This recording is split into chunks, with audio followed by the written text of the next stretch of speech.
I want to go through every possible subclass for clerics that exist in 5th edition, because in the 2024 Player's Handbook, they are making some changes, but it is still supposed to be backwards compatible to all of the other subclasses and stuff from 5th edition. And cleric is kind of one of my favorite classes in D&D. They're an absolutely insanely good spellcaster that is also very durable, because all of them can wear at least medium armor and equip a shield, but some of them even get heavy armor. But before we start throwing all of these on a tier list, there's one important thing we have to mention about clerics, which is that if you're looking to have a somewhat optimized cleric in any way, shape, or form, it is not going to be a melee weapon cleric. They like throwing this into various subclasses for cleric and try to push it in some ways. And frankly, there's only one subclass that remotely works as a melee focused cleric, and it's not even the one that likes to really hammer on it the most, because in pretty much every way, it is always a better choice to cast a spell or cantrip rather than swinging a weapon, because they do not get consistent extra attack. They can empower a melee attack most of the time with their divine strike ability, but you can also swap that out to empower your cantrip instead. And every possible calculation makes that the better choice. And we're going to go through all of the subclasses in reverse alphabetical order, specifically because I want to address this first with the War Cleric. The War Cleric gets martial weapons and heavy armor, which is great, but they get the feature War Priest, which allows them to make a bonus action weapon attack, which frankly kinda sucks, because now you can take a weapon attack as an action and as a bonus action, but you can only do that bonus action a number of times equal to your wisdom modifier, and you run out of those uses until another long rest. Limiting your extra attack is absolutely brutal, and the fact that you could just as easily cast Spiritual Weapon and get even better while still just focusing on wisdom instead of worrying about your strength or dexterity means that this is such a terrible choice for a first level ability. Their Channel Divinity option only improves their accuracy and not any sort of damage, so chances are you're not even going to bother using that most of the time unless you're like, I really need to hit and do an extra 1d8 plus your strength modifier in damage. And then they get a few other minor things, including the Divine Strike, which I already mentioned it's better to just swap that out so you can boost up your cantrips instead. And then their high level ability is Avatar of Battle, giving them resistance to bludgeoning, piercing, and slashing damage, which is, the thing that barbarians get at first level. So overall, I hate this subclass. It sucks. I've never seen a point in taking it. So I gotta give the very first subclass I'm talking about, the War Cleric, an F on the tier list. Next in line, we got the Twilight Cleric. This also gains proficiency with heavy armor and martial weapons. You gain the feature Eyes of Night, so you have dark vision and you can share that dark vision, which is kind of helpful. You can be an extra vigilant with Vigilant Blessing that you also get at first level, giving advantage on an initiative check, which are all okay abilities, but where they really shine is their Channel Divinity. This is borderline broken. You wind up creating a 30-foot radius sphere.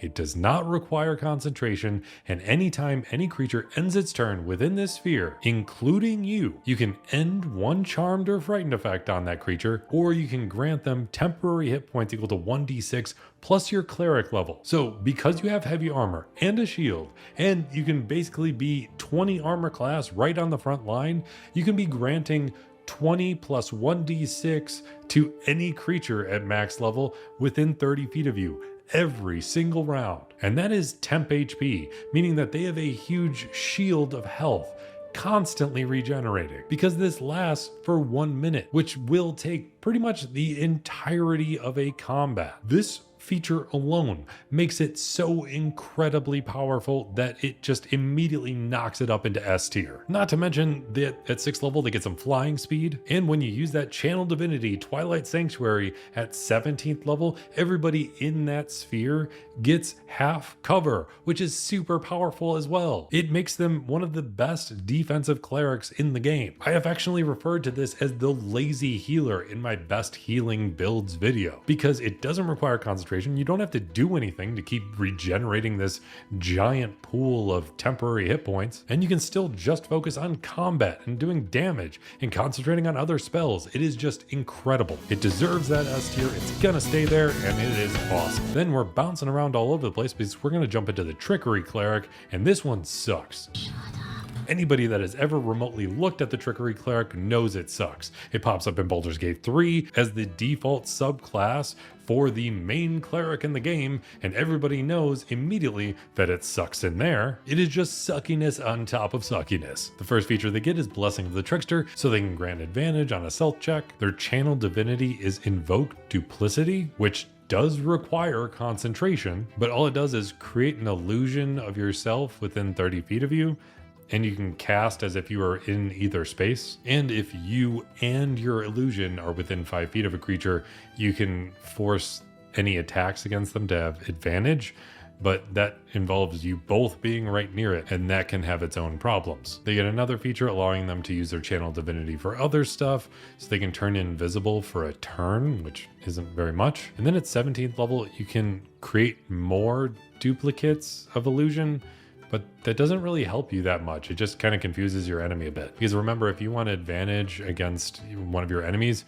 you and one of your illusions have to be near it, not two of your illusions. So you're just kind of hanging out with a random illusion duplicate of yourself times 4. It's just kind of pointless. So I'm going to drop this down to an F as well. That's a pretty wide gap in our subclasses so far. But next, we're going to jump into a Tempest Cleric. This one's pretty solid. I mean, it's not amazing, but it's not bad in any way, shape, or form. It does allow you to use your reaction to make a creature take some lightning damage, which is kind of cool. And you can use your channel divinity for destructive wrath, forcing a spell to do maximized damage. The only downside is that it has to be lightning or thunder damage. And the other downside is that this subclass doesn't grant lightning bolt, even though I really wish it did, because lightning bolt plus destructive wrath would just be awesome. But overall, it's pretty solid. Its highest level feature grants you a flying speed, which is a little late, but it's still always great to have a flying speed at all. I just wish it had a few better spells on the spell list. So I'm going to give this a very solid B. Next up, we have the Peace Cleric, and this one's kind of okay. I mean, it's not great in any way, shape, or form, but it's kind of living up to its name. Its whole features are just based around trying to keep people chill. You get things like Sanctuary and Warding Bond from the spell list. You get to restore extra hit points if you need to with the Channel Divinity Balm of Peace, and you get additional proficiency in either Insight, Performance, or Persuasion, probably to try and better read a situation and calm things down. And you can create a protective bond between two people, so each creature can protect each other, being able to teleport to each other to take damage for the other. This is kind of cool as far as adding to a mechanic for tanks to be able to help shield their allies, but it's very specialized and it's kind of hard to make super useful. So I got to give this subclass a C. Next up, we have the Cleric of Order. This subclass, frankly, feels like you're playing as Judge Dredd. It gives you proficiency with heavy armor, and you get proficiency in Intimidation or Persuasion, because you can say, I am the law, and people will actually listen. You get spells like Command and Zone of Truth, and even Hold Person.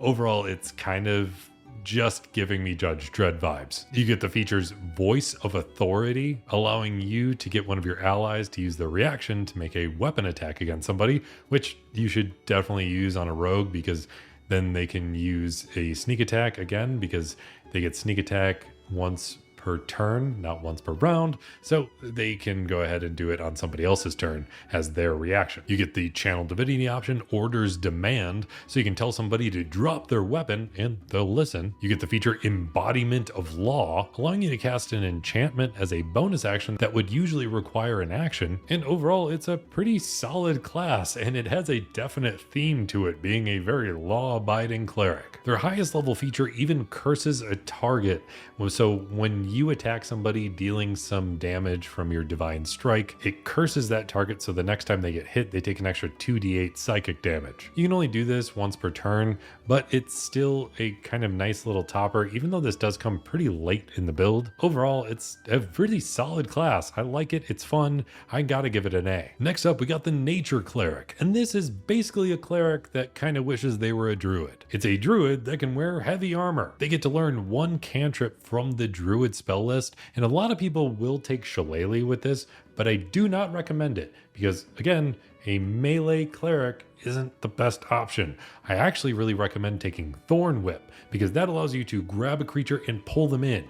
I ran into this when I was doing a D&D session, and that cleric had Spirit Guardians active. So anytime somebody tried to get away, they pulled them right back in. It was actually really awesome and really powerful. So I highly recommend that combo. But outside of that little combo, I don't really recommend this subclass because there's much easier ways to get things from the druid spell list, like Magic Initiate. And the only other features this subclass has is things like talking to plants and animals, or giving resistance to some elemental damage, or you can charm animals and plants, but overall, like, you're not going to use that very often. So I don't really recommend this. I would have recommended this higher if it wasn't for the fact that Magic Initiate exists, but otherwise, most of the features kind of go to waste unless you're in a campaign that is like super hardcore nature-y or something. But overall, I really don't recommend this. I'm going to drop this one to an F2. I know I'm going kind of extreme with this tier list, but I just can't see the use in some of these subclasses in most situations. Yeah, they're going to give a vibe that you kind of want to portray, but frankly, if you want a druid, go play a druid. If you want a cleric, there's better options. Speaking of better options, let's dive into the Light Cleric. Light Cleric has all pretty solid features. They can impose disadvantage on attacks against them. They can later upgrade that with a flash of light that would impose disadvantage against their allies. And then at a super high level, they can force disadvantage all the time with a giant beam of light. And they're pretty solid at controlling the battlefield. It's really just about forcing some disadvantage. And they do have a thing called Radiance of the Dawn, so they can do some radiant damage. But most of that isn't like super powerful, so I would give this a C. But it does add one of the best spells to the spell list, granting you Fireball.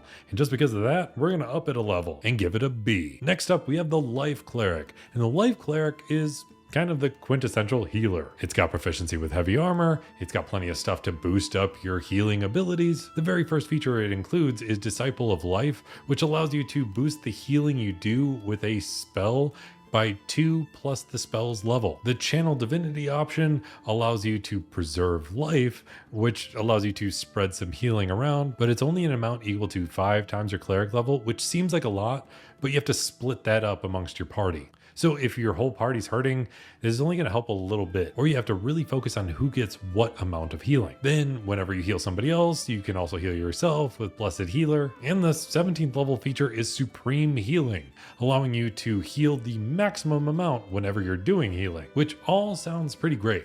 But healing in D&D is kind of easy. You don't really have to worry about it too much unless somebody actually goes down. And it's probably better to just go with the Twilight Cleric, allowing you to have that shield of health. This allows you to just heal existing health pools. Not to mention, if you want to be a really good healer, there are other builds that are just kind of better. So I gotta give this a B. It doesn't really live up to the name of Life Cleric, as there's so many other better healing builds out there. It's still a very solid healer and very respectable to take, but it's gonna stick with a B, which is good. It's just not amazing. Next up, we have the Knowledge Cleric. This is very, very specialized, only for people that are like, oh, I just want my cleric to worry about knowing things, or maybe having visions of the past, or possibly reading some thoughts, maybe. They get some additional proficiencies in things like Arcana, but other than that, I can't really see you using a ton of this unless you're in like a research-heavy adventure, which is oddly specific. Otherwise, except for that one situation, I don't see ever having a reason to use this subclass. So I'm going to give it an F. Honestly, I'm kind of surprised at how many of these subclasses I'm giving an F to, because I really love clerics. It's just that there's a lot of cleric subclasses and a good chunk of them aren't great. That's not entirely true for the next one on the list, the the Grave Cleric. They get features like Circle of Mortality so they can get Spare the Dying for free and have a ranged casting with it. If you have to give somebody health after they've gone down to 0 hit points, they automatically get the most amount of HP possible, which frankly, you should probably not worry about healing most of the time unless somebody drops to 0, because there's no real reason to spend your time healing when you could be destroying your enemy instead, because that'll just as easily save your party. And clerics get tons of great damaging spells. Grave clerics really do not like undead, and they get the feature Eyes of the Grave to better understand if an undead person is around, but where they really shine is their channel divinity. This can set up an absolutely insane damage combo because you can spend your action to boost up the next attack that hits an enemy, making it so they have vulnerability to all the damage that they're about to get hit with, meaning that it's going to do twice as much damage. So if you set this up as an insane combo so that somebody has hold person on them so that any melee attack against them will automatically crit, you make them vulnerable to all sorts of damage with your channel divinity, and then you have either a paladin about to smite the crap out of them or a rogue about to sneak attack stab them in the spine, then you can do insane damage because it will auto crit and they're vulnerable to all the damage, meaning that it does twice as much damage, and it would just be absurd. They also get the feature Sentinel at Death's Door, so you can cancel a crit if you need to, and this is just all about ruining the Dungeon Master's fun sometimes. And then also, even if somebody just dies near you, you can regain hit points at a very high level of this build. Overall, it's fun, and the combo potential here, even though it's a little hard to set up, just makes it a very powerful subclass. Just adding vulnerability to an enemy is pretty intense. And this is notable because it specifically says it just makes it vulnerable to all the damage they're about to take. It doesn't matter that they might have resistance to that damage because this will probably overwrite it. So if one of your allies has like some insane damage ability, but it's one specific type of damage and they're fighting an enemy that's resistant to that type of damage, well, it doesn't matter anymore because they're vulnerable for that one shot. The amount of times that this works in your favor at a table and it's like a oh my god kind of moment just makes it so much fun. So I gotta give the Grave Cleric an A. Next up we got the Forge Cleric, and this is one of the best tanking clerics or best tanking builds to be able to play as. Now, I'm mostly talking about tanking as in being able to sustain taking a lot of hits to yourself, not mitigating them against your enemies like I did in my ultimate tank build. But Forge Clerics are awesome. They get proficiency with heavy armor and smith's tools. They get Blessing of the Forge right away so they can get a +1 to their armor class. And if there's anybody in the party that doesn't have a magic weapon and you're at that point in the game where most people are resistant to normal types of damage, you can instead give Blessing of the Forge to a weapon instead, giving it a +1 and turning it magical. The second level option isn't quite as useful with Artisan's Blessing, so you can create an object, but the big downside here is that it has to be like a non-magical object, and the maximum amount it could be worth is 100 gold, and you still have to have the raw materials for it. Frankly, I always used it to either build a rope ladder or wind up using a portable ram. And if you don't know what a portable ram is, they're tons of fun to use in games, so I highly recommend using one. That's actually the weakest part of this subclass, but it's still fun to play around with and theorize. At 6th level, they get a permanent +1 bonus to their armor class as long as they're wearing heavy armor, meaning that if they also use their Blessing of the Forge, they can have 22 armor class between plate armor, a shield, and the 2 bonuses, and they get resistance to fire damage, which is pretty common of a damage type in most campaigns. And then at max level, they get complete immunity to fire damage, as well as some resistance to normal types of damage. Frankly, this is such an awesome tanking cleric build, and clerics are made to be good tanks, so amplifying this makes it so much better, because getting up front while not having anybody be able to hit you because you have such high armor class, and then you cast Spirit Guardians, making you just a giant aura of damage to anybody around you that you want, and anything around you is also difficult terrain, making it harder for them to get away from you. And then you could also do cantrips like Toll the Dead, or use your bonus action for Spiritual Weapon and just hammer the crap out of your enemies. Frankly, I played a Forge Cleric in a very long running campaign, and it was one of my favorite classes to play.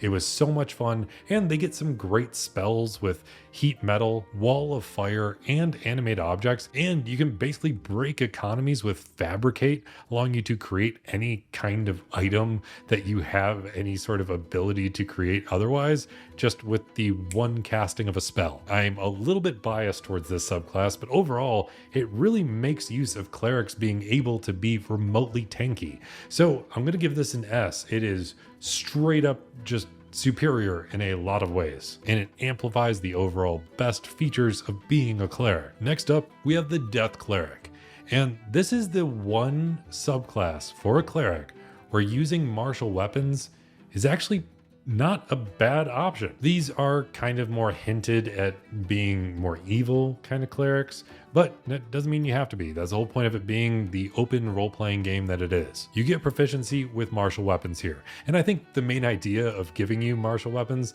is that they want you to use some sort of recreation of a scythe because you're a Death Cleric and it just kind of seems iconic to do that. And both using a martial weapon and spellcasting are both very viable options for this subclass, because the very first feature is Reaper. So if you cast a necromancy cantrip that would usually just target one creature, you can target two creatures instead. And with Toll the Dead doing a d12 per rank of the cantrip, it is insanely powerful, because at max level, you're doing 4d12 on a single cast. That's 8d12 just from this Reaper ability with a cantrip. Their Channel Divinity option is Touch of Death. So if you do a melee attack against a creature, you can use your Channel Divinity and deal an extra 5 plus twice your cleric's level in an amount of necrotic damage. And then at higher levels, your necrotic damage ignores resistances. And this is one of the few times I might actually take Divine Strike, because amplifying your Channel Divinity, giving you a possible plus 45 to a single strike is insane. I recommend using your Channel Divinity and then going back to using your Necromancy cantrips. It's because you want to spend that usage for an insanely big hit, maybe even have a Grave Cleric also in your party, so that way you can do an insane amount more damage. And then at 17th level, you get Improved Reaper. So instead of targeting two creatures with just a Necromancy cantrip, you can then target two creatures with a Necromancy spell of 1st through 5th level. Overall, this is a perfect mix of spellcasting and melee in one subclass. If it focused more on one or the other, I'd probably bump it up a little higher, just because then it would be a little more focused and be a little better at one or the other. But since it splits its attention and it actually does it well, I'm going to give it an A. Then there's the last subclass, which is the Arcana Cleric. And I'm a little disappointed in this one, I gotta say. It allows you to dip into some wizard stuff, but if you really want that, you can just grab Magic Initiate. I mean, this also gives you Arcane Mastery, but that's all the way at 17th level, which most adventurers don't get that high. And that would give you a 6th, 7th, 8th, and 9th level spell from the wizard spell list. But otherwise, this just allows you to banish more types of creatures instead of just using your destroy undead stuff with your Channel Divinity. It does have Spellbreaker, allowing you to end a spell on a creature when you heal them, which is the only bonus here. Otherwise, I feel like most of it goes to waste, and that 17th level feature just takes too long to get. So I'm going to give this one a D. It's just not super awesome. You get a little more wizardiness with the subclass, but I guess that's it. It's kind of a lower point to end this video on, but that's all the cleric subclasses. I have some obvious favorites, and I might be a little biased towards one of them, but overall, that's my tier list. I really love cleric. They're one of my favorite classes to play in D&D, and they do not get enough credit. They are a very tanky spellcaster that has tons of options. They can swap out their spells at every long rest, because that's what clerics do and they're really good at it. And overall, that's what I think of them. So if you have a different opinion about what you think is the best cleric subclass, or you think my rankings are totally off, let me know in the comments. I would love to know. It actually changed my opinion on some of my other tier list videos, but that's what I think about the cleric. I spend a ton of time looking into these, so if you like D&D related content, make sure to subscribe. It really helps the channel and it lets the algorithm know you like this stuff. If you want access to a character sheet where I try and optimize every single one of these subclasses, I'll include all of them on my Patreon, where you can get access to that and be just as awesome as some of these people scrolling on by. They're all super awesome, and I have some especially awesome player character patrons: Rave Lord, Nicole Biliak, Alone, The Holy 999s, Christopher Sams, Dark of Skies, Barrow Gruel, Zach, Felix Ulick, The 10586, Kevin Shirley, Zephyros, That Funny Man 57, Joshua Maynard, CGC 2014, Panda Milkshake, Ted Z, Andrew Nobles, Karkat Kitsune, Decker Joint, Set 13, Viral Nervar, Daniel Gaplin, The Dino 21, and Salvador. Then going above and beyond that are my Dungeon Master level patrons that I play D&D with: T Brownie, Julie B. de Oliveira, Just Wolf, Shane Gilroy, Daniel Saffler, Comrade ZX, and Game Steak. And if you made it all the way to the end of this video, let me know by hitting that like button, and I'll be here helping you roll at least 3 nat 20s in your next D&D session, especially if you want to play any cleric in D&D, because they're awesome and I love them and they deserve far more credit. Thank you, and keep playing some D&D.